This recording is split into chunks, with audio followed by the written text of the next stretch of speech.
Stage 4 మోకాళ్ల అరుగుదలకి నొప్పి లేకుండా కీళ్ల మార్పిడి ఆపరేషన్ చేయబడును. Doctor Ramesh Gajula, endoscopic spine ortho surgeon and pain physician, panacea spine pain ortho and sleep centre, Uppal, Hyderabad. మీకు ఇది ముందు నుంచి చెప్తుందేనండి.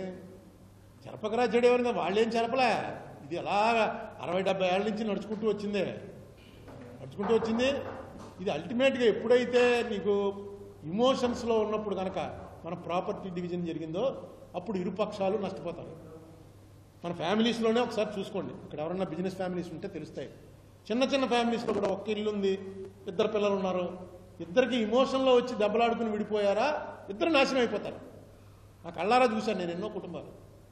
అలా కాకుండా అన్నదమ్ముల్లా కూర్చుని ఇది నువ్వు తీసుకోరా, నీకు ఎంత ఎసెప్ట్ ఉంది కదా, నీ ఉద్యోగం బాగుంది, నా ఉద్యోగం వీక్ అని మాట్లాడుకున్న వాళ్ళు ఇద్దరు ప్రాస్పర్ అయ్యారు, ఇద్దరు రిలేషన్లు దెబ్బతినలేదు. అంబానీ వాళ్ళది ఈ గొడవ కాదు. అంబానీకి సంబంధించిన గొడవ అంతా కూడా నేను అనిల్ అంబానీ మా కమిటీ ముందు వచ్చి వెళ్ళాడు. అనిల్ అంబానీ, ముఖేష్ అంబానీ గొడవలన్నిటికీ కూడా ప్రధానమైన కారణం ప్రభుత్వ విధానాలు. ఆ లెవెల్ ఆఫ్ హౌస్లన్నీ కూడా చేసేది ప్రభుత్వ విధానాల మీద ఆధారపడే ఉంటాయి. ఇప్పుడు రామోజీరావు గారిది ఉంది, ప్రభుత్వ విధానాల వల్లే రామోజీరావు వ్యాపారం చేయగలిగాడు. ప్రభుత్వం అనేది ఎన్నాళ్ళు సపోర్ట్ చేస్తే అన్నాళ్ళు నడుస్తుంది. జగన్మోహన్ రెడ్డి వచ్చాడు, అటాక్ స్టార్ట్ చేశాడు. లేకపోతే జగన్మోహన్ రెడ్డి ఎలక్షన్ ముందు ఈనాడులో ఒక ఎడిటోరియల్ ఫ్రంట్ పేజీలో రాశారు, జగన్ వీడిని ఓడించండి అని. డైరెక్ట్గా జగన్మోహన్ రెడ్డి పేరు రాసి ఈ ఉన్మాదిని ఓడిస్తే కానీ ఈ రాష్ట్రం బాగుపడదు అని చెప్పి ఒక బాక్స్. ఎప్పుడైనా ఈనాడు చరిత్రలో అలా రాశారా? ఒక మనిషిని ఓడించండి అని రాశాం. మీకు 1983లో కూడా ఆయన తెలుగుదేశం గేయండి అని అర్థం వచ్చేలా రాశాడు. కానీ డైరెక్ట్గా ఎందుకంటే జగన్మోహన్ రెడ్డి అనేవాడు మళ్ళీ కనుక నెగ్గుంటే రామోజీరావు గారి సామ్రాజ్యం పతనమైపోయింది. ఎందుకంటే చిట్ ఫండ్ కంపెనీ కూడా వాళ్ళు నడుపుతున్నది మొత్తం ఎగెనిస్ట్ ద ఎగ్జిస్టింగ్ లాస్. వాళ్ళు కన్ఫ్యూస్ అయిపోయారు, ఈ లాస్ మాకు అప్లై అవ్వండి అని. నా దగ్గర వీడియో రికార్డు ఉంది. ఆవిడ కూర్చుని 1.5 సేపు రికార్డ్ చేశారు. ఆ వీడియో రికార్డు కూడా తీసుకున్నాను నేను రైట్ టు ఇన్ఫర్మేషన్.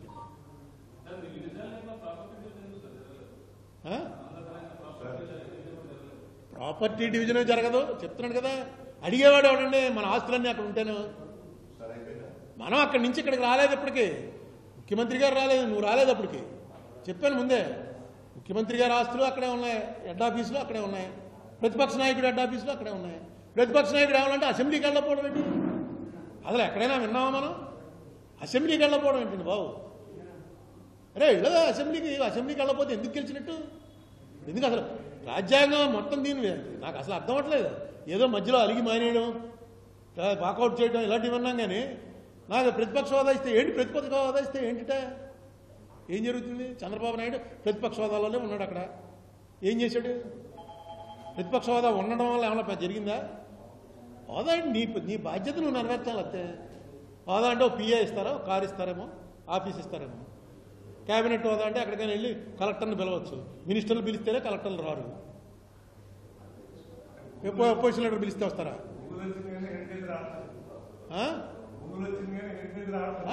ఇవన్నీ ఇప్పుడు గూగుల్ వాళ్ళకి అక్కడ అది ఇక్కడ పెడితేనే కరెక్ట్ అనుకుంటే వాళ్ళు వస్తారు. వీళ్ళు మా స్టేట్కి రావడానికి వీళ్ళేదన్నా వస్తారు. ఇక్కడ పెడితే ఇక్కడ కాదయా మీరు అన్నంతకాలం. మనం ఇప్పుడు ఇసుక తిప్పలు మొత్తం ఇచ్చేస్తున్నాం. బ్రహ్మాండం 5 స్టార్ హోటల్ కట్టుకోండి, కావాలంటే మేము 40% వాటా కూడా ఇస్తామని చెప్పి గవర్నమెంట్ ప్రకటించమని ఎవడని వస్తాడా? ఇసుక తిప్పల మీద ఏంటంటే బాబు అని అది పని చేయదు. వ్యాపారం చేసుకునేవాడు వ్యాపారం చేసే ప్లేస్కి వస్తాడు, ఎక్కడ సక్సెస్ ఉందో అక్కడికి వస్తాడు. ఎందుకో మరి వీళ్ళు సరే అది నడుస్తుంది చాలా కాలం. నాకు అసలు ఒకటి అర్థమవుతుంది, అసలు ఈ వ్యాపారాన్ని ఇన్వైట్ చేయటాలు, వ్యాపారాలు చేయటం అసలు గవర్నమెంట్ ఉన్నది అందుకు కాదు. గవర్నమెంట్ ఉన్నది మన ఆదాయం ఎంత, ఖర్చు ఎంత, దేని మీద ఖర్చు పెట్టాలి, ఏది వ్యవహారం అన్నిటికన్నా మనకి డైరెక్ట్ ప్రిన్సిపల్స్లో ఏమిచ్చాడంటే దరిద్రుల్ని ధనికుల్ని వాళ్ళిద్దరి మధ్య అంతరాన్ని తొలగించడం. అలాగా మన గోల్ అది ఉండాలి. ఏమో నాకు అంత అందులో టెక్నికల్ నాలెడ్జ్ నాకు అంత తెలియదు. మామూలుగా ఏవో దేశాలు కొన్ని వద్దన్నాయి అవి ఇవి చదివాను ఎక్కడో. సరే అది చంద్రబాబు నాయుడు గారికి ఫేవరెట్ ఏంటంటే ఇండస్ట్రీస్ని ఆహ్వానించేటువంటి ప్రక్రియ. తుఫాన్లు వచ్చినప్పుడు ఈ రెండింటిలో చంద్రబాబు నాయుడు గారికి చాలా ఎక్స్పర్టైజ్ ఉంది. నిన్న కూడా వెళ్తాడు ఆయన.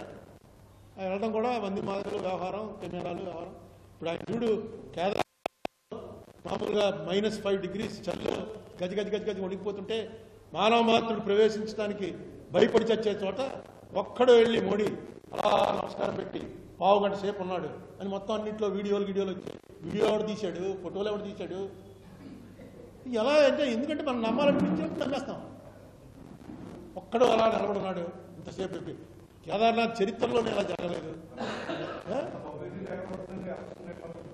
అంతే, నీకు publicity is a part of the game. కానీ ఇప్పుడు ఏమైపోయిందంటే పబ్లిసిటీయే గేమ్ అయిపోయింది.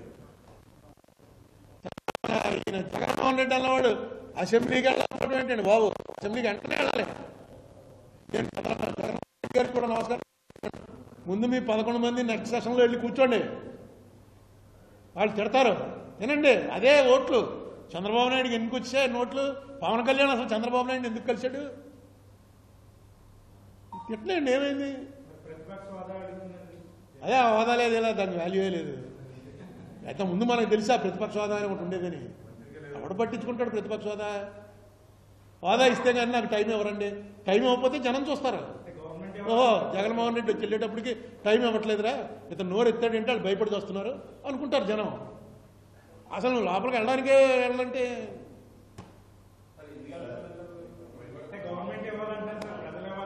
నేను ఆ లెవెల్ పొలిటీషియన్ కాదు, మాదంతా ఓల్డ్ స్కూల్. ఎందుకు వెళ్ళలేదు అన్నదాన్ని నేనేం చెప్పను.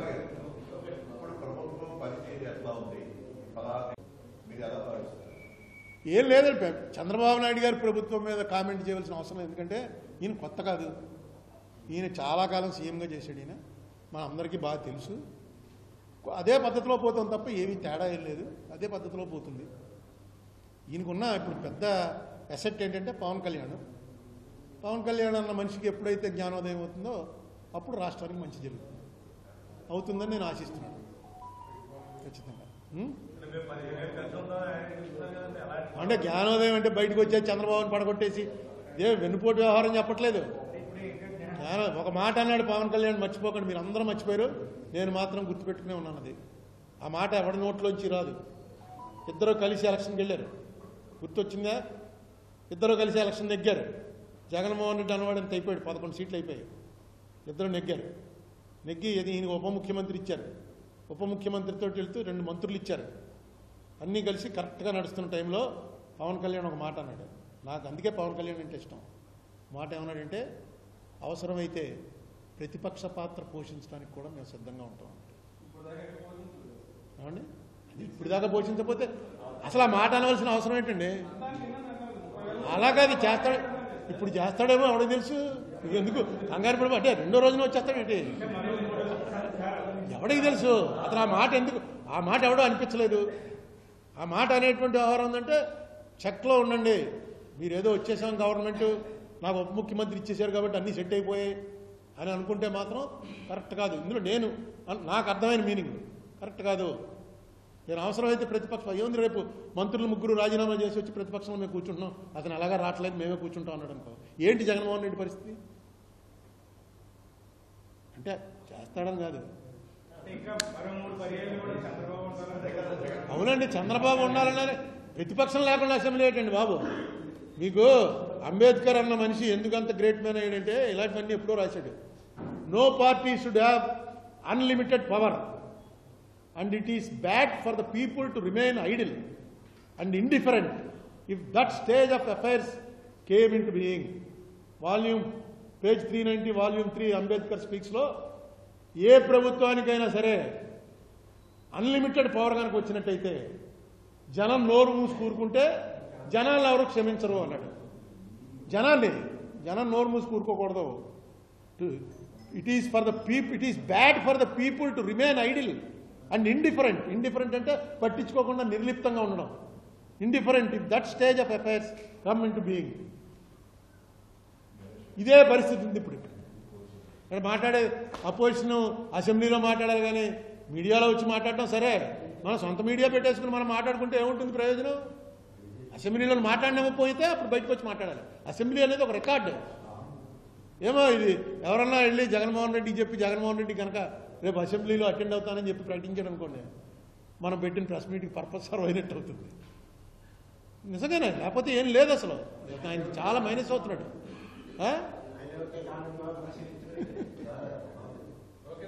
ఓకే. తెలుగులో న్యూస్ కి ఫాస్టెస్ట్ యాప్ ఇప్పుడు టోటల్లీ న్యూ అవతార్లో జస్ట్ 5 సెకండ్స్ లో కంప్లీట్ న్యూస్.